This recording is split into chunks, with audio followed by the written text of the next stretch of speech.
अंबानी करोड़पति, अदानी करोड़पति, उदय कोटक करोड़पति, शिव नारायण करोड़पति, और आप question mark.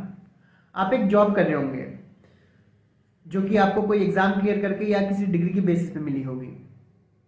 आपकी सैलरी बहुत कम होगी, या तो आपके ऊपर क्रेडिट कार्ड का लोन हो, मे बी आप एक स्टूडेंट हो जो कोई कोर्स कर रहा हो ताकि कोई जॉब मिल जाए, और आपके लिए ये अमीर बनना, अंधा पैसा कमाना, लेविश लाइफस्टाइल जीना सिर्फ एक सपना बन के रह गया है।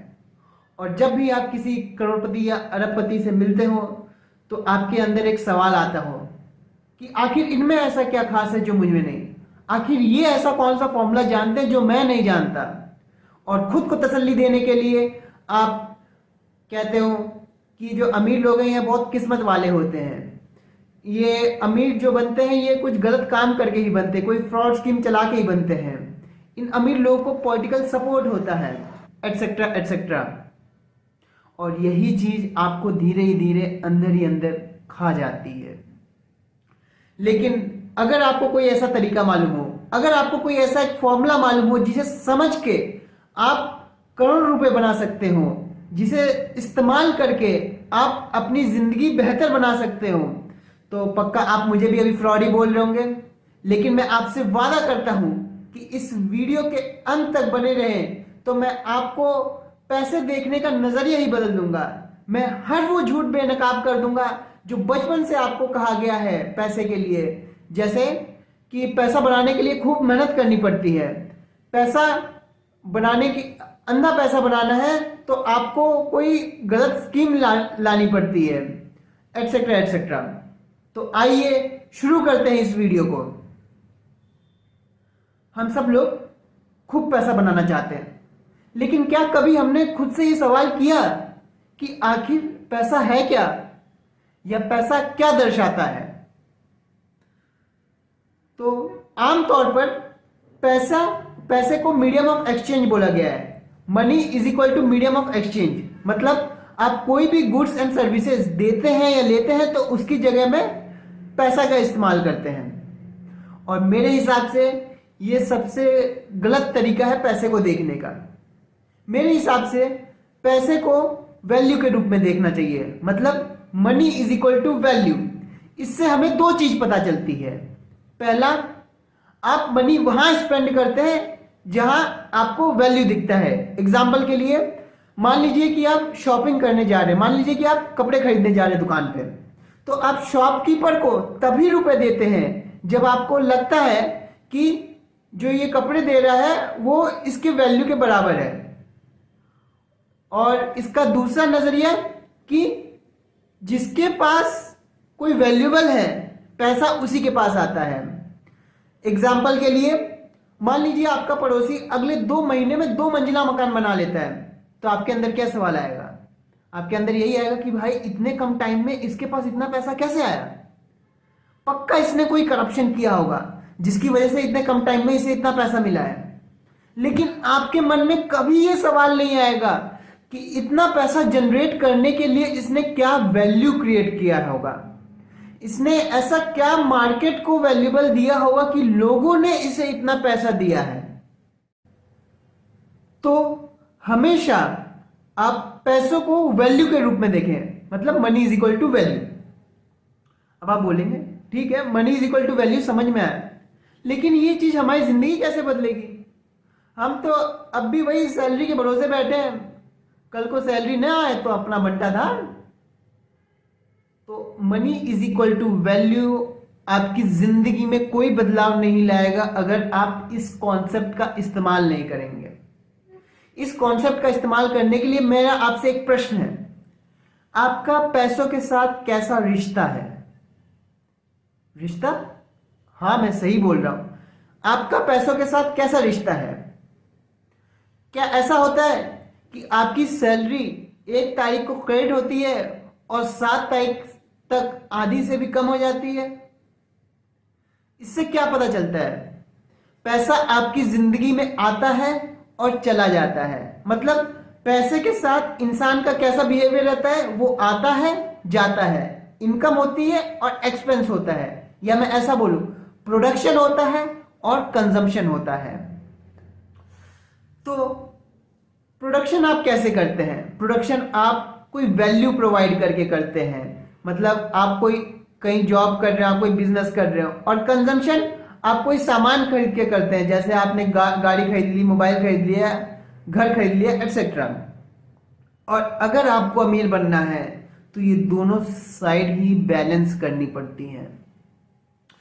अब पहले हम देखते हैं कंजम्पशन की तरफ।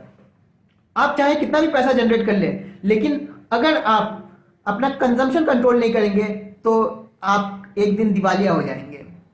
और कंजम्पशन कंट्रोल करने के लिए आपको बहुत सारे वीडियोस मिल जाएंगे, अपने एक्सपेंसेस को कैसे कंट्रोल करें, बजटिंग कैसे करें, बहुत सारे यूट्यूब पे चैनल मिल जाएंगे। लेकिन इस वीडियो में हम लोग बताएंगे कि अंधा पैसा कैसे कमाना है। तो इस वीडियो में हम बात करेंगे प्रोडक्शन के ऊपर। अदानी सेल्फ मेड करोड़पति, विवेक बिंद्रा गरीबी में पैदा हुए, एलन मस्क सेल्फ मेड करोड़पति, जेफ बेजोस सेल्फ मेड करोड़पति। आखिर इन लोगों में ऐसा क्या है? इन लोगों को ऐसा क्या मालूम है जो हमें नहीं? तो सच बात तो यह है, हमारी पैसे जनरेट करने की इक्वेशन ही गलत है। हमारी पैसे जनरेट करने की इक्वेशन क्या बोलती है कि money produce is equal to salary earn from a job, जो कि बहुत ही गलत और वाहियात इक्वेशन है। इसी इक्वेशन की वजह से हमारा इंडियन एजुकेशन सिस्टम का एक मोटो क्या बन जाता है कि पढ़ाई करो सिर्फ नौकरी पाने के लिए। ईश्वर ने इस दुनिया में सबको एक सबसे कीमती चीज दी है, और वो कीमती चीज अगर एक बार निकल गई तो आप कभी वापस नहीं पा पाएंगे, और वो है समय। एक स्टैंडर्ड जॉब में मान लीजिए कि आपको एक दिन का 2000 मिलता है, तो साल का आपको मिल जाएंगे, साल में अगर आप 300 दिन काम करते हैं तो आपको मिल जाएंगे 6 लाख रुपए। और अगर आपको इन 6 लाख से करोड़पति बनना है, मतलब आपको लग जाएगा लगभग 17 साल। अभी एक मिनट रुकिए, इसमें ना ही मैंने आपके एक्सपेंसेस काउंट किए हैं, ना ही मैंने आपके टैक्सेस काउंट किए हैं, और मैंने ये भी माना है कि आप एकदम कंजूसी से जिंदगी जी रहे हैं। और इसमें नहीं मैंने अभी इन्फ्लेशन काउंट किया है। मतलब आपको एक स्टैंडर्ड जॉब से करोड़पति बनने में लग जाएंगे लगभग 20 साल से ज्यादा। और मान लेते हैं कि अगर अभी आपकी एज 30 साल है तो आप 50 साल के बाद करोड़पति बन पाएंगे, और वो भी कंजूसी से जिंदगी जी के। और तब तक तो आप बुढ़े हो जाएंगे। फिर आपको ऐसा लगेगा कि मैंने अपनी पूरी जवानी सिर्फ ये चंद रुपयों के लिए कुर्बान कर दी। तो अब सवाल उठता है कि फिर इतने कम समय में ये लोग कैसे करोड़पति बन जाते हैं? इसका जवाब है, इनकी इक्वेशन ही दूसरी है। अब ध्यान से सुनिए, पैसे के पीछे भागना बंद करिए। Stop chasing money. इस कैपिटलिज्म वर्ल्ड में जो पैसा आप जनरेट करते हैं वो बराबर होता है आपकी परसीव वैल्यू के। एग्जाम्पल के लिए बहुत सारे स्पोर्ट्स के लोग कंप्लेन करते हैं कि क्रिकेटर्स को ज्यादा पैसे क्यों दिए जाते हैं। अगर किसी को भी ज्यादा पैसे मिल रहे हैं तो उनकी वैल्यू ज्यादा होनी चाहिए और उनके लिए उतना बड़ा मार्केट होना चाहिए। भारत में करोड़ों से भी ज्यादा लोग क्रिकेट देखते हैं। वो क्रिकेट के लिए टिकट्स लेते हैं, क्रिकेट के लिए किट्स लेते हैं, ड्रेसेस लेते हैं। तो ये करोड़ों की संख्या में लोग हैं, तो भारत में क्रिकेट का करोड़ों का मार्केट है। अब ये सोचिए कि जो इस करोड़ों के मार्केट में जो क्रिकेट खेल रहा है, और वो क्रिकेट खेलने वाला अगर अपने टॉप पे हो तो वो पर घंटे के कितने कमाता होगा? लाखों से भी ज्यादा। एकदम सही। इसीलिए जो क्रिकेटर्स की वैल्यू है वो बहुत ज्यादा है। कैपिटलिज्म वर्ल्ड में हार्ड वर्क मैटर नहीं करता। कैपिटलिज्म वर्ल्ड में मैटर करता है आपकी परसीव वैल्यू। एक और एग्जांपल से समझाता हूं। मान लीजिए एक कंपनी में 2 लोग काम कर रहे हैं। एक झाड़ू पोछा करता है, दूसरा सॉफ्टवेयर इंजीनियर है। अब झाड़ू पोछा करने वाला चाहे कितनी भी मेहनत कर ले, उसे दिन के मिलेंगे सिर्फ 500 रुपए। लेकिन एक सॉफ्टवेयर इंजीनियर की जो सैलरी रहेगी वो मिनिमम दिन के 2000 रुपए रहेगी। तो ऐसा क्यों? ऐसा इसलिए कि जो मार्केट है, मार्केट उसके लिए हो गए उनकी कंपनी। उनकी जो वैल्यू जो झाड़ू पोछे वाले की, उसकी कम वैल्यू परसीव करती है। ऐसा क्यों? क्योंकि उसका काम कोई भी कर सकता है, लेकिन एक सॉफ्टवेयर इंजीनियर का काम सिर्फ दूसरा सॉफ्टवेयर इंजीनियर ही कर सकता है, या तो वही आदमी कर सकता है जिसे कोडिंग स्किल्स आती हो, जो प्रोडक्ट डेवलप कर सकता हो। तो अब सवाल यह है कि ये जो जेफ बेजोस हैं, जो एलन मस्क हैं, जो अदानी है, इनकी परसीव वैल्यू इतनी ज्यादा कैसे है? इसका जवाब है क्योंकि ये प्रॉब्लम सॉल्व करते हैं। अगर आपको पैसे कमाने हैं तो सीधा सीधा आपको प्रॉब्लम सॉल्व करनी है। अगर आप प्रॉब्लम सॉल्व करते हैं तो आपके ऊपर पैसे बढ़ा दिए जाते हैं। अगर आप लाखों की प्रॉब्लम सॉल्व करते हैं तो आप लाखों कमाएंगे, अगर आप करोड़ों की प्रॉब्लम सॉल्व करते हैं तो आप करोड़ों कमाएंगे। जरा सोचिए, जो अमेजोन है वो कितनी बड़ी प्रॉब्लम सॉल्व करती है। आप अनलिमिटेड प्रोडक्ट दे सकते हैं, आप घर बैठे देख सकते हैं और आपके घर पे डिलीवरी आ जाएगी।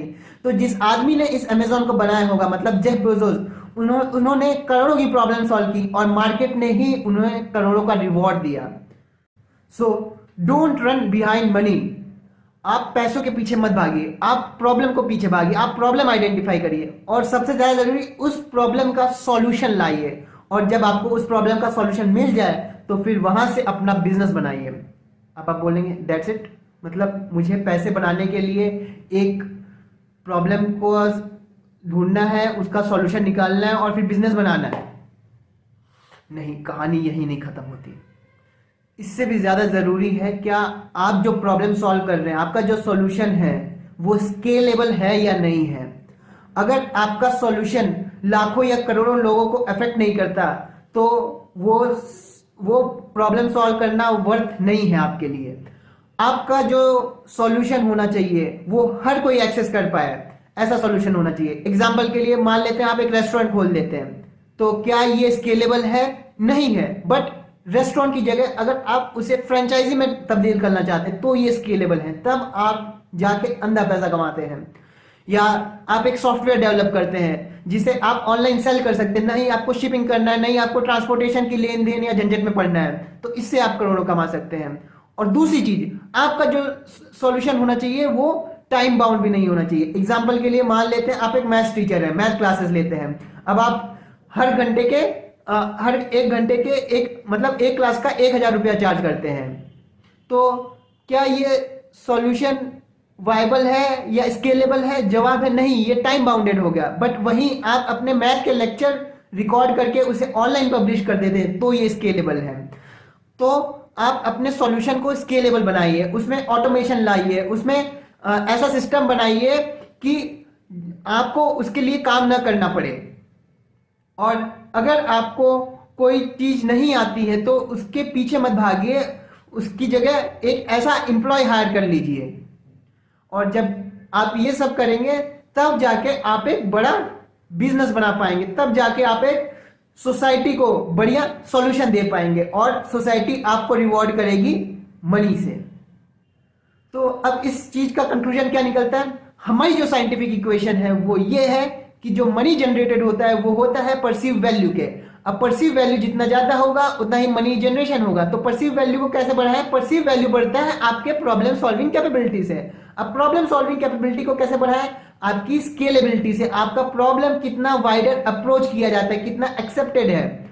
और ये है scientific equation abundance amount of money को जनरेट करने की।